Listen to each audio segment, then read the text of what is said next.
Naimbagngag sa Pilipinas sa tuyon dagiti kang runa na damdamag dito PTV Cordillera. Kalpasan na parikap ti sanitary landfill ijay Urdaneta Pangasinan napakaibilbilangan ti basura ti La Trinidad, temporaryo ang maaramat man ti Alno Sanitary Landfill iti munisipyo. Nupay kas sa parikot iti munisipyo ti saan nga umno a waste segregation dagiti residente. Detalye iti report ni Christine Bornolia sa Baway. 5 atawanan nga agtab trabaho ni Manong Gerald kas truck driver ken garbage collector ijay La Trinidad, Benguet. Sigun ken kuana ti kang runa na parikot tunggal ag kolektada iti basura saan na nakasegregate nga usto ti basura. Kinunana nga uray bagaanda dagiti agibelbelang ti basura iso nga isulat ta ti pamayanda. Puro mix, everyday. May bato, construction, ganon. Malaksid iti dayta at dapay dagiti residente nga irwar ken ikabilda iti collection point dagiti basura da uray saan pay nga schedule ti panagbelang ti basura. Dayta dagiti kanayon nga sangsangwan na parikot ni Gerald tunggal ag kolektar iti basura. Sigon iti Menro ti La Trinidad, may sa parikot talaga ti La Trinidad Benguet ket basura. Gapo iti dayta, tapno mamonitor ken makita dagiti maibelang nga basura nang bukelda iti Bantay Basura Advocate tunggal collection point. Isa pong problema na ating hinahanapan ng solusyon ngayon is yung segregation ng basura prior to yung tinatawag nating disposal doon sa mga collection point. Kaya ang munisipyo ay mayroong mga hakbang katulad ng yung pag-assign ng mga tao sa bawat collection point dito sa munisipyo ng La Trinidad. Sila po yung nagmo-monitor kung yung basura na dinadala natin doon sa may collection point is segregated. Iti datos ti LGU, dumano niti 35 a metric tons ti makolkolektar da a basura tunggal aldaw. Temporaryo nga ibelbelang ti La Trinidad iti basura dagitoy iti sanitary landfill ijay Alno La Trinidad Benguet, gapo iti pan nakairikap ti sanitary landfill ijay Urdaneta Pangasinan.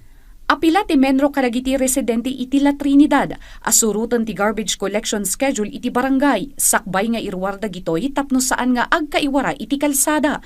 Kas tamat nga isegregate nga usto ti basura. Dagiti residente asaan na sumurot, sumango iti kas kana na panusa kas iti penalty. Munisipyo doon sa ating mga constituents is yung talagang segregation of waste at source. Yan kasi yung sinabi niyo nga ma'am, yung disiplina kasi ang pinaka na ugat niyan kung bakit hindi segregated yung mga basura. Kaya ang inaano namin na sa kanila is yung properly manage ng basura. Christine Bornolia sa Baway para iti Pambansang TV, iti Baro, Pilipinas. Iti sabali adamag dumanon iti 394 a kooperatiba ti non-compliant iti pagalagadan ti Cooperative Development Authority wenno CDA iti Rehiyon Cordillera.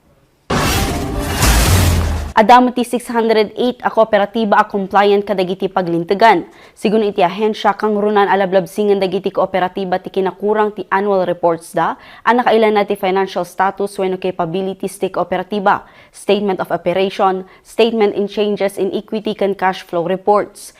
Input ng ti ahensya a pagparparikutan da ti kinakapoy ti connectivity a rason asa na maisumiter dagiti daduma a kooperatiba dagiti kasapulan a report. May samot lang alablabsingan dati kinakurang ti seminars nga itudtuding ti CDA. Input ng ti CDA ana ingat ti paningpatungpalda kadagiti pagalagadan tapno mapapintas ti serbisyo nga ipapaay dagiti kooperatiba kadagiti kliyente da. Meaning this also, CDA, every extension office of the CDA are conducting inspection yearly to ascertain the compliance of these different cooperatives to social and legislative laws. Dagiti kang runa na damdamag dito PTV Cordillera, i-like, i-follow ka nag-subscribe iti social media platforms ti PTV Cordillera iti Facebook, TikTok, kan YouTube. Para iti PTV balita ngayon sa probinsya, siya ni Oder Villana, na imbag nga aldaw.